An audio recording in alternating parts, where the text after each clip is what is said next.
मुझे गर्व है कि मेरा जन्म झारखंड में हुआ है। मुझे गर्व है कि मैं पहाड़, पेड़, नदी, नहरों की बेटी हूँ।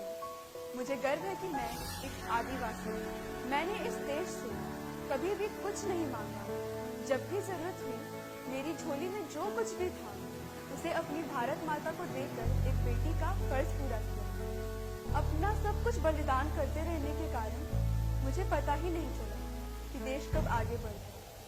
देश का विकास हुआ, समाज का विकास हुआ, मगर पता नहीं मैं ही क्यों पीछे रह गई। इस देश में सबको सम्मान मिला, मगर पता नहीं क्यों इस देश ने हमारे बलिदानों को भुला दिया। मैंने कभी किसी से नहीं कहा कि तुम मेरे बलिदानों का बखान करो, मगर मेरी यही चाहत रही है कि जैसे मैं तुम्हारा सम्मान करती हूँ, तुम भी मेरा सम्मान करो। आज मैं आपको झारखंड के एक ऐसे पहाड़ी वीर की कहानी सुनाने जा रही हूँ जो खुद में एक चट्टान थे, जिसके सामने आते ही जुल्म अपना घुटने टेक देता था, जिसके साए में झारखंड खुद को सुरक्षित महसूस करता था, जिसके सिर पर कई माओं का आशीर्वाद था, जिसके नाम से आज भी हर झारखंडी बहन का सिर गर्व से ऊंचा उठ जाता है, जिसके नाम से आज भी हमारा झारखंड का मान और सम्मान जुड़ा है, जिसके नाम से ही अंग्रेजों के पसीने छूट जाते थे, जिसकी आहट सुनकर गरीब और कमजोर जनता का खून चूसने वाले सामंतों और साहूकारों की रातों की नींद उड़ जाती थी,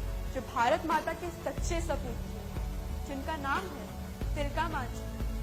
तिलका मांझी अपने स्वभाव के अनुसार बचपन से ही इंसाफ पसंद थे। उनके सामने जब भी कोई अत्याचार होता, वो उसके खिलाफ अपनी आवाज उठाने से कभी नहीं डरते थे। तिलका मांझी के जन्म की तिथि तो आज तक किसी को नहीं मालूम, मगर कुछ दस्तावेजों के आधार पर आज तक बताया जाता है कि तिलका मांझी का जन्म 11 फरवरी 1750 को हुआ था।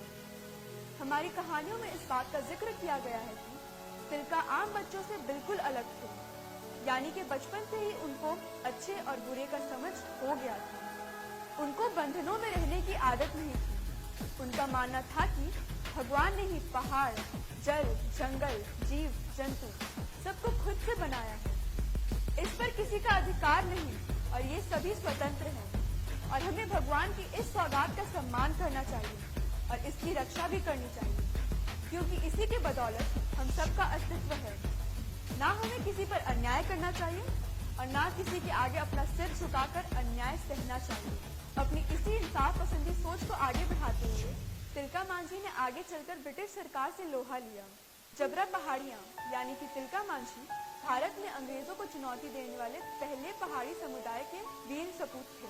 तिलका मांझी ने अंग्रेजी सेना के अन्याय के विरुद्ध 1771 से लेकर 1784 तक कभी न हार मानने वाली लड़ाई लड़ी, यानी कि जब तक सिंगारती पहाड़ पाकुड़ का ये सपूत जिंदा रहा, अंग्रेजों की हिम्मत नहीं कि वो झारखंड की पवित्र भूमि पर अपना पैर जमा सके। दुनिया में जब भी पहले आदिवासी विद्रोह का जिक्र होता है, तो सबसे पहला नाम रोम के पुरखा आदिवासी लड़ाका स्पार्टास का नाम आता है, मगर भारत में जब भी किसी आदिवासी विद्रोह का जिक्र आता है, तो इसका सबसे पहला सम्मान हम आदिवासी सपूतों के नाम से ही जुड़ता है। हमारे पूर्वज तिलका मांझी ने अंग्रेजों को करारा जवाब देने के लिए सबसे पहले यहाँ के सभी पहाड़ियों सरदारों को एक किया, क्योंकि तिलका मांझी इस बात को अच्छी तरह से जानते थे कि अंग्रेजों को मात देना है तो सबसे पहले हम सभी को एक होना होगा, तभी जाकर हम अंग्रेजों का मुकाबला कर सकते हैं। तिलका मांझी की इसी सोच की वजह से अलग अलग भागों में बटे सभी सरदार एक हो गए, और इसके बाद हुआ 1778 का वो विद्रोह, जिसमें अंग्रेजों के हाथ से तिलका मांझी ने अपने गोरिल्ला सेना की मदद से रामगढ़ का कैंप छीन लिया। इसी दौरान तिलका मांझी ने क्रूर क्लाइवलैंड को भी मार गिराया और अंग्रेजों के हाथ से राजमहल और झारखंड के पहाड़ियों को भी छीन लिया, जिस पर अंग्रेजों ने कब्जा कर लिया। तिलका मांझी के हाथों गोरिल्ला वार में लगातार हार रही अंग्रेजी सेना ने तिलका मांझी को रोकने के लिए आयरकुट के नेतृत्व में एक बड़े बटालियन को झारखंड भेजा। आयरकुट ने अपनी सेना की मदद से जबरा के गोरिल्ला सेना पर जबरदस्त हमला किया, जिसमें हमारे कई वीर शहीद हो गए और तिलका मांझी को गिरफ्तार कर लिया गया और उन्हें 4 घोड़ों से बांधकर घसीटते हुए भागलपुर लाया गया। मगर कई मील तक घसीटे जाने के बावजूद हमारे तिलका मांझी जीवित थे। उनका पूरा शरीर अपने ही खून से सन गया था, मगर इसके बाद भी तिलका की आंखों में दर्द न था। घायल होने के बावजूद उनकी लाल आंखें ब्रिटानिया राज को डरा रही थी। तिलका की आंखों की ज्वाला देखकर किसी भी अंग्रेज में इतनी हिम्मत नहीं थी कि वो मांझी के सामने जाकर उनकी दहकती आंखों का सामना कर सके। तिलका मांझी के भय से कांप रहे अंग्रेजों ने तिलका मांझी को भागलपुर के चौराहे पर स्थित एक विशाल वटवृक्ष पर सरेआम फांसी पर लटका दिया। अंग्रेजों के अत्याचारों के सामने आह नंग करते हुए हमारे वीर जबरा पहाड़ी तिलका मांझी हजारों की भीड़ के सामने हंसते हंसते 13 जनवरी 1785 को फांसी पर चढ़ गए। मगर कहते हैं ना, एक चिंगारी काफी होती है आग लगाने के लिए।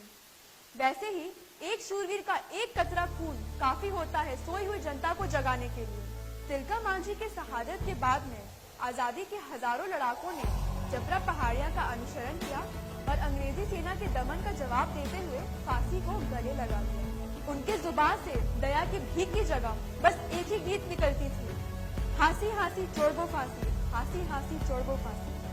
आज भी मैं जब अपने इन वीरों को याद करती हूँ तो गर्व से मेरा सिर इनके सम्मान में उठ जाता है और मुझे इस बात पर गर्व होता है कि हाँ, मैं आदिवासी हूँ।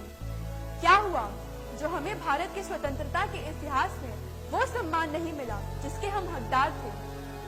हमें इस बात का कोई गम नहीं और ना ही हम अपने भारत माँ की रक्षा के लिए अपने कदम पीछे हटाएंगे। जब भी हमारी माटी हमें पुकारेगी, हम तिलका मांझी की तरह अपने झारखंड, अपनी भारत माता के लिए खून बहाएंगे। जय भारत माता, जय झारखंड, जोहार।